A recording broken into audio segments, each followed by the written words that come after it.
Aceh terpaksa menjalani Ramadan tahun ini dengan berbuka puasa di tenda pengungsian. Kondisi yang serba terbatas dan jauh dari kata layak jadi kenyataan pahit yang harus diterima.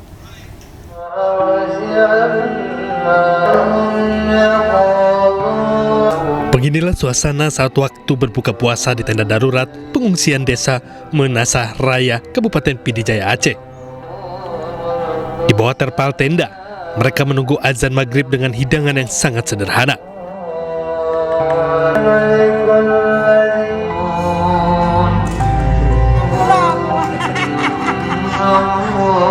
Tenda-tenda darurat ini menjadi tempat berteduh sekaligus tempat menjalani kehidupan sejak bencana banjir bandang dan longsor yang terjadi beberapa bulan lalu. Hingga saat ini banyak rumah warga masih tertimbun lumpur tebal. Sementara pembangunan hunian sementara yang disediakan pemerintah daerah belum sepenuhnya selesai. Namun hingga kini masih terdapat 120 kepala keluarga atau sekitar 500 jiwa yang bertahan di tenda darurat pengungsian. Mereka belum bisa kembali ke rumah karena kondisi bangunan yang belum pulih saat ini. Dengan kondisi seperti ini, gimana sih Pak? Hingga saat ini, para korban belum menerima bantuan dana tunggu hunian maupun kejelasan bantuan hunian sementara dari pemerintah. Akibat kondisi tersebut, sejumlah korban bencana terpaksa menjalani kehidupan di posko pengungsian dengan fasilitas yang minim dan tidak layak huni. Para pengungsi harus berbagi ruang istirahat serta fasilitas dasar termasuk kebutuhan mandi, cuci, dan kakus. Di sini kenapa masih bertahan di pengungsian? Karena belum ada realisasi dari pemerintah terkait dengan huntara ataupun dana tunggu hunian. Di sini kami juga meminta kejelasan daripada pemerintah untuk memberikan penjelasan kapan merealisasikan terkait dengan huntara dan dana tunggu hunian atau DTH. Tercatat sebanyak 13 kepala keluarga memadati aula kantor Kecamatan Kebayakan dan 2 kepala keluarga lain memadati ruang kelas bekas sekolah di Desa Gunung Balohen. Mereka berharap pemerintah segera merealisasikan bantuan dana tunggu hunian atau pembangunan hunian sementara agar mereka dapat menjalani ibadah Ramadan dengan lebih tenang serta memiliki tempat tinggal yang aman, nyaman, dan layak huni. Dari Kabupaten Aceh Tengah, Aceh, Yusradi, iNews melaporkan. Sekitar 500 warga Kabupaten Pidijaya Aceh untuk megang tas itu gitu. Rencananya sidang akan kembali digelar pekan depan dengan agenda pemeriksaan saksi dari kubu Amarzoni. Dari Jakarta, Salam Pulungan, Rama Romadona, iNews melaporkan. Jadi tersangka dugaan penyalahgunaan narkoba dengan barang bukti 1 koper narkotika, ex-Kapolres Bima Kota AKBP Didik Putra Kuncoro dipecat tidak hormat. AKBP Didik Putra Kuncoro hari ini menjalani sidang Komisi Kode Etik Divisi Propam Polri. Majelis Hakim Sidang Komisi Kode Etik Profesi Polri menjatuhkan putusan pemecatan atau pemberhentian dengan tidak hormat terhadap ex-Kapolres Bima Kota AKBP Didik Putra Kuncoro. Karopenmas Divisi Humas Polri Brigjen Truno Yudo Wisnu Andiko menyebut setelah mendengar putusan, AKBP Didik menyatakan menerima putusan tersebut. AKBP Didik telah ditetapkan sebagai tersangka dalam kasus dugaan tindakan penyalahgunaan narkoba. Dengan wujud perbuatan dan pada pasal-pasal yang dilanggar oleh terduga pelanggar, pada putusan sidang KKIP, yang pertama sanksi etika, yaitu perilaku pelanggar dinyatakan sebagai perbuatan tercela. Yang kedua, pada putusan sidang KKIP, sanksi administratif berupa penempatan dalam tempat khusus selama 7 hari terhitung mulai tanggal 13 sampai dengan 19 Februari 2026 di ruang Patsus Biro Provos Div Propam Polri dan telah dijalani pelanggar. Yang B, tadi A ya, pemberhentian tidak dengan hormat atau PTDH sebagai anggota Polri. Atas putusan tersebut, pelanggar di hadapan ketua dan anggota komisi pada putusan sidang menyatakan menerima. Melalui kuasa hukumnya, mantan Kapolres Bima AKBP Didik Putra Kuncoro menyampaikan surat pernyataan terkait dugaan kasus narkotika yang menjeratnya. Didik menegaskan tidak pernah memerintahkan anggotanya meminta uang kepada pihak tertentu, serta menyebut narkotika dalam koper yang ditemukan saat penggeledahan adalah milik pribadinya.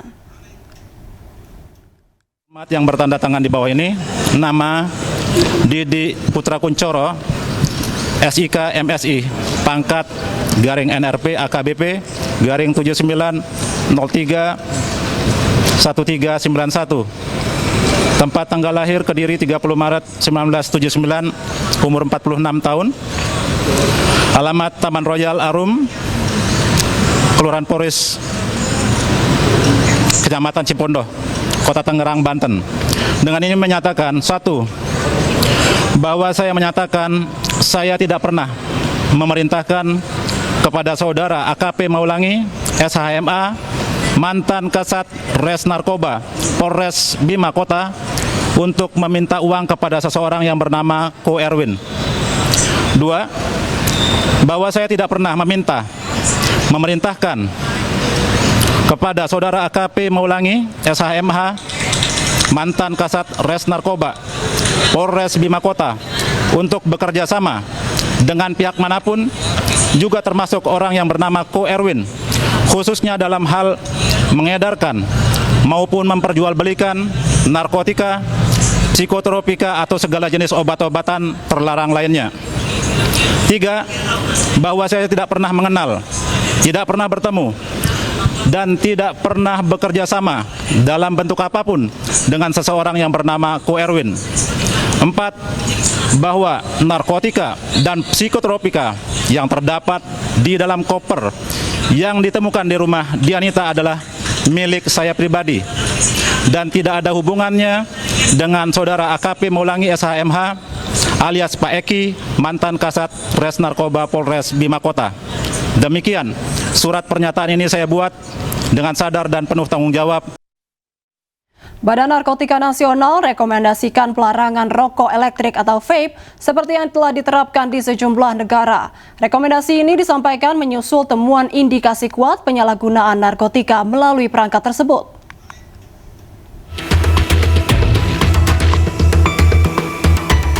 Badan Narkotika Nasional ungkap temuan terkait peredaran rokok elektrik atau vape yang mengandung zat narkotika jenis baru termasuk etomidate, obat bius cair. Dari hasil temuan BNN, vape menjadi salah satu media penyalahgunaan narkoba berdasarkan hasil uji sampel terhadap ratusan produk. Peredaran vape berisi etomidate atau obat bius sangat berbahaya karena penggunaannya sulit terdeteksi. Terkait hal itu, BNN berencana mengajukan rekomendasi pelarangan vape secara menyeluruh. Penyalahgunaan narkoba di dalam media vape itu memang sudah dalam tahap yang sangat membahayakan. Jadi kami memang memberikan rekomendasi agar vape pada akhirnya adalah dilakukan pelarangan seperti negara-negara yang lain. Vape tanpa narkoba maupun dengan narkoba itu juga sama bahayanya. Sebelumnya, BNN telah memeriksa 438 sampel cairan vape dalam beberapa hari terakhir. Hasilnya 23,97% diantaranya positif mengandung narkoba. Dari Jakarta, Amri Narida, Jemi Jasin, iNews melaporkan. Meski mengandung zat kimia berbahaya, banyak masyarakat sepelekan dampak negatif dari penggunaan rokok elektrik. Lalu apa saja dampak negatif rokok elektrik bagi tubuh? Berikut informasinya untuk Anda.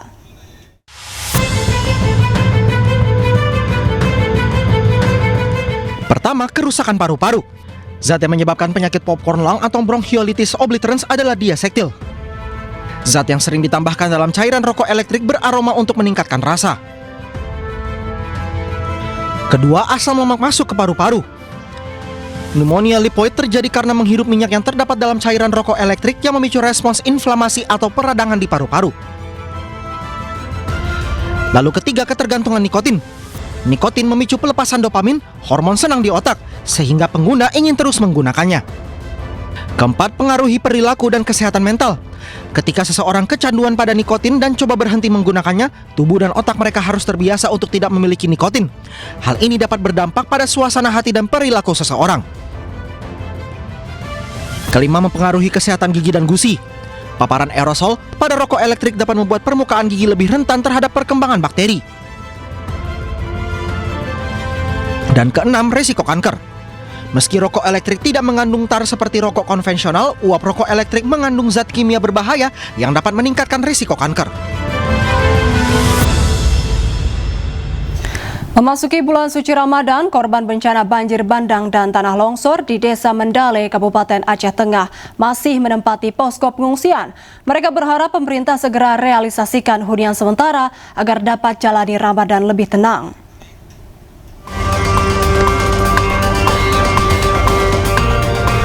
Memasuki bulan keempat pasca bencana, korban bencana banjir bandang diserta tanah longsor di Desa Mendale, Kecamatan Kebayakan, Kabupaten Aceh Tengah masih memadati posko pengungsian sementara dengan kondisi serba terbatas.